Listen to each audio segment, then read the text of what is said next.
₹3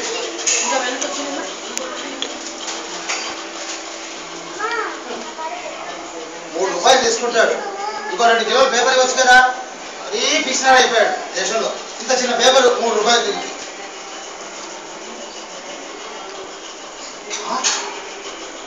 శ్రీదేవి శ్రీదేవి తొందర చూడు, శ్రీలక్ష్మి ఇన్వెస్ట్మెంట్స్ అంట.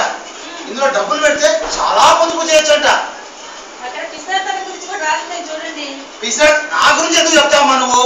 ఇక్కడ చూడు, డబ్బులు సేవ్ చేయడం ఎలా. చూడు, శ్రీలక్ష్మి ఇన్వెస్ట్మెంట్స్ అంట. అందులో డబ్బులు పెడితే డబ్బులు పెరుగుతాయంట. తర్వాత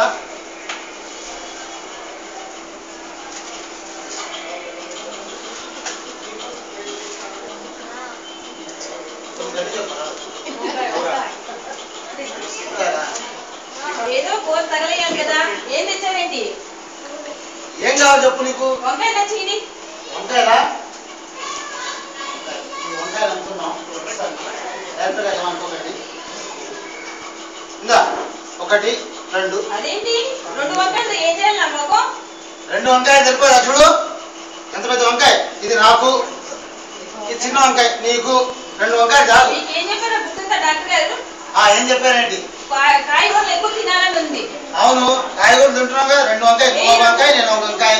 మళ్ళీ బియ్యం గింజలు కూడా ఏది పెట్టమల్ల. నాకు 10 గింజలు, నీకు 10 గింజలు. చూడు శ్రీదేవి, కూరగాయలు తినమన్నారు. ఆయన 100 తినమని చెప్పలే. 1 తిన్నా 100 తిన్నట్టు లెక్క. సరేనా? సరే కానీ టిఫిన్ దాన్ని తొందరగా తయారు చేయి. టిఫిన్ తినాలి, లంచ్ తినాలి, డిన్నర్ తినాలి. పెట్టాలి. ఇవన్నీ డబ్బు ఖర్చు ఊరికే అవసరం. అగ్గిపుల్ల ఉందా? వస్తున్నా.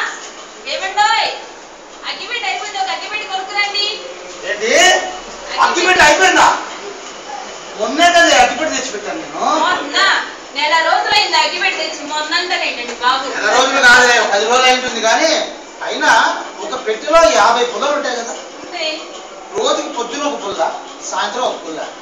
నువ్వేమైనా 100 పుల్లలు ఒక రోజు వెలిగిస్తున్నావా ఏంటి? 25 రోజులు కావాలి ఒక అగ్గిపెట్టె. ఆ అగ్గిపెట్టి పుల్లలు ఏమన్నా ఎలిగిసావు. ఈయనకి లెక్క చెప్పలేక నేను చేస్తున్నా. ఏం చేస్తావు? ఇప్పుడు వంట తగలయ్యాలి కదా. ఇవ్వండి పుల్లలు. అగ్గి పుల్లలతోనే నా ఆస్తంతా నాశనం అయిపెట్టుతుంది.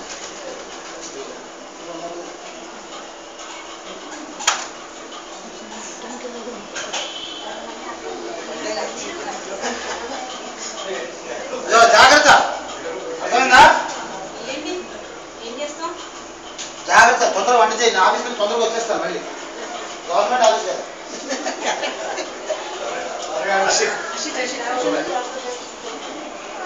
శ్రీదేవి, బస్సులో ఎంతమంది ఎక్కుతారు? ఆ బస్సులో 2 3 ఎక్కించుకోవచ్చు కదా. ఎదవదు. Point be noted. అమ్మా ఇదో ఎట్లెడుతున్నావమ్మా? కొంచెం మంచిగా తీసుకురామ్మా. శ్రీదేవి వస్తుందండి. మంచినీళ్ళమ్మా. ఎందుకంటే అంత ఆయాసపడతారు. ఆ బస్సులో 3 ఎక్కించుకోవచ్చు కదా. 30 మంది తగలట్టాడు. నిలబడడానికి చోటు లేదు, కూర్చోడానికి చోటు లేదు, ఒక విసనకర లేదు, ఒక ఛాయ్ లేదు, కాఫీ లేదు. మళ్ళీ పైగా ₹3 తీసుకుంటా టికెట్. బండి ఉంది కదండి, బండి తీసుకెళ్ళొచ్చు కదా. బండి పెట్రోల్ ధర ఎంత తెలుసా? ₹75. బస్సులో అనుకో ₹5 ఇస్తే హాయిగా తీసుకెళ్ళిపోవచ్చు. ఆగు, నేను ఉన్నాను కదా, నేను చెప్తాను డైలాగ్. ₹5 వెళ్ళొచ్చా? ఎవరికి చెప్పకు, పక్క వాళ్ళకి చెప్పకు.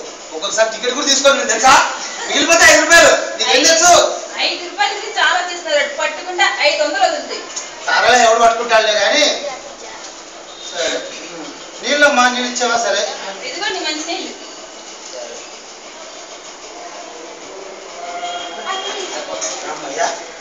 చిట్టిలో కాఫీ తీసుకొని వస్తానండి. కాఫీ వద్దమ్మా. కాఫీ అంటావు అరగంట అవుతుంది. పైగా దానికి పాలు, డికాషను, షుగరు, తర్వాత స్టవ్, ఇవన్నీ ఖర్చు అవుతాయి. గ్యాస్ ఏం అవసరం లేదు. నీకు టైం పడుతుంది. మంచినీళ్ళు తీసుకురా. మనం నీకెందుకండి చిట్టిలో వస్తాను కదా. 20 నిమిషాలు మినిమం పడుతుంది ఎవరింటికి వెళ్తే కాఫీకి. కాఫీ కమ్మనైనది ఫిల్టర్ కాఫీ తీసుకో బాబు. నేను ఇంకా చల్లగా ఉంటుందేమో అనుకున్నా. అరే కాఫీ బాగుంది. నీకు ఒక విషయం చెప్తానండి.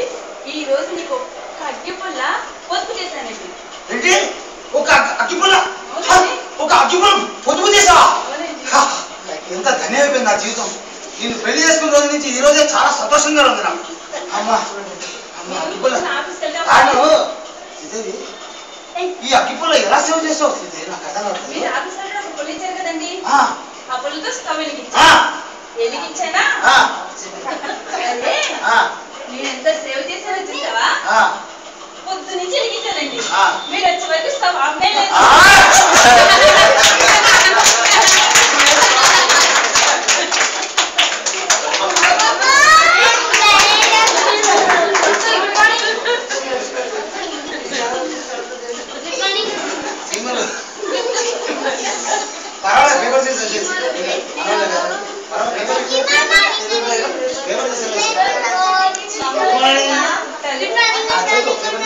పెట్టిన పుట్టలు పాములు తెరవైనట్లు పామరుడు గగన్ హేమంబు కూడా పెట్టిన భూమిసిన పాల చేరు భూమిలో సుమతి. అంటే అర్థం కూడా చెప్పు. అర్థం కృష్ణనుడు ఎంత పోగు చేసినా లాస్ట్ కి అది ఎవరో రాజు పాలైపోయినట్టుగా ఈయన సొమ్ము కూడా ఎవరి పాలు అవుతుంది. అయింది కదా.